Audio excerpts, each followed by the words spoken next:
It's Christmas Day, 1994. Most Americans are opening gifts, eating with family, completely unaware that somewhere in cyberspace, the most wanted hacker in America is making the biggest mistake of his life.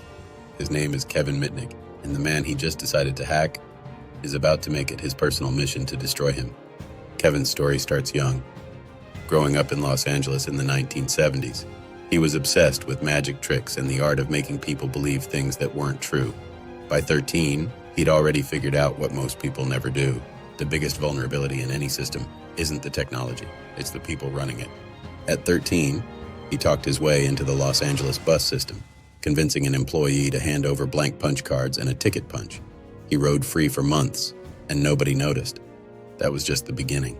Through the 1980s and into the 90s, Kevin broke into some of the most secure systems in the world: Digital Equipment Corporation, Nokia, Motorola, Sun Microsystems, Pacific Bell.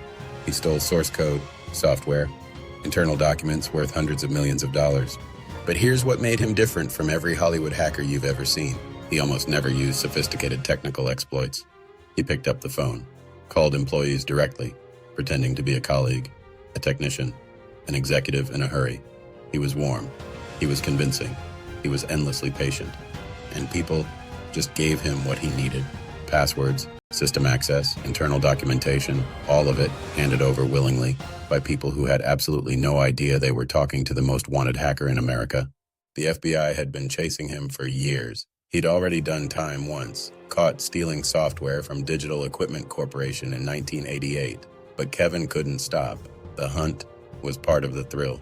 By 1994, he was a fugitive living under false identities, moving city to city, staying just far enough ahead of the FBI to stay free. He could have kept running forever, but then he made a decision that would end everything. On Christmas Day, 1994, at precisely 2:09 in the afternoon, Kevin launched an attack on the home computer system of a man named Tsutomu Shimomura.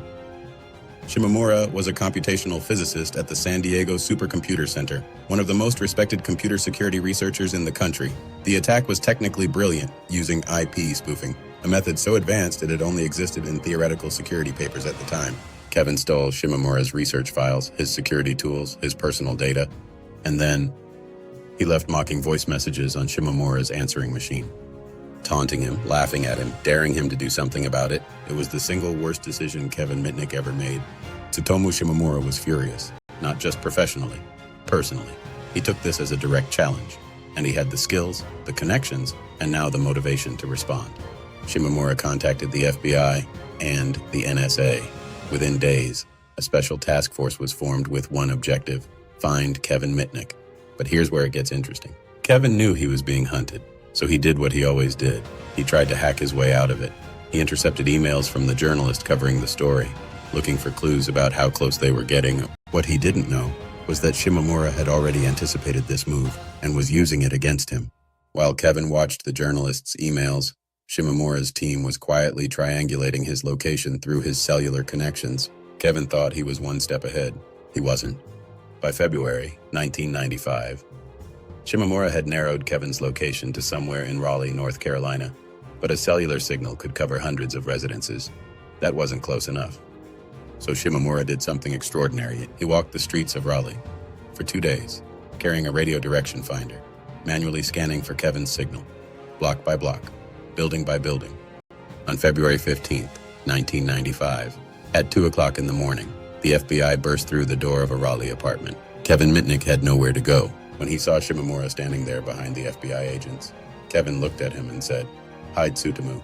Congratulations." He was found with over 100 cloned cellular phone codes, multiple fake IDs, and cloned phone hardware. The chase was over. Kevin spent 5 years in prison, 8 months of that in solitary confinement. Not because he was violent, not because he was a physical threat to anyone, but because the judge genuinely believed he could start a nuclear war by whistling into a payphone. He couldn't, but the myth tells you everything about how seriously people took him. After his release in 2000, something unexpected happened. Kevin Mitnick became one of the most respected cybersecurity consultants in the world. The man who once broke into corporations for sport spent the rest of his career teaching them how to defend against people exactly like him. He wrote books, he gave lectures, he built a security firm, he testified before Congress. He died in July 2023 at the age of 59. leaving behind a legacy that permanently changed how the world thinks about cybersecurity. Here's the lesson that matters for your business right now. Kevin Mitnick almost never needed a sophisticated technical exploit. He needed one distracted employee, one convincing phone call, one moment of misplaced trust. That threat hasn't disappeared. It's evolved, and today it arrives in your inbox instead of over the phone, crafted by AI instead of a teenager with a gift for misdirection. The method has changed. The vulnerability is exactly the same. Watch the full True Tech Crime series on our YouTube channel and follow Black Triangle Technologies for new stories every week.